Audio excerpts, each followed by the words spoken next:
जत्रेतील तमाशात झालेल्या वादातून कवठे महाकाळ तालुक्यातील आग्रण धुळगाव येथील युवकाच्या खून प्रकरणी 5 जणांना आजन्म कारावासाची शिक्षा सुनावण्यात आली आहे।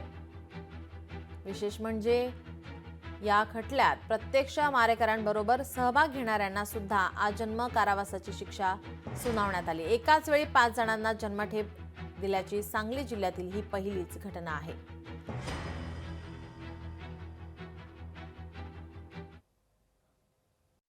डिसेंबर 2017 रोजी आग्रणधुळगाव येथे यात्रेमध्ये माझा मोठा भाऊ अशोक भोसले याचा खून झाला होता आणि त्याचा आज निकाल लागलेला आहे। आज मला अत्यंत आनंद होतोय की माझ्या भावाच्या आत्म्याला शांती भेटली।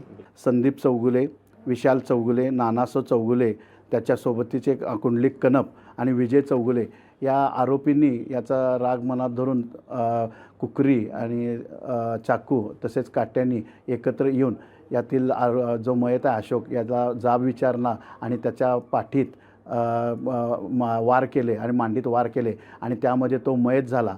आरोपींना आजन्म कारावास जन्मठेप या 302च्या गुन्ह्याप्रमाणे चौथे सत्र न्यायाधीश माननीय DY गौडसाहेब यांनी शिक्षा सुनावलेली आहे आणि एका आरोपीस संशयाचा फायदा देऊन निर्दोष मुक्त केलेले आहे।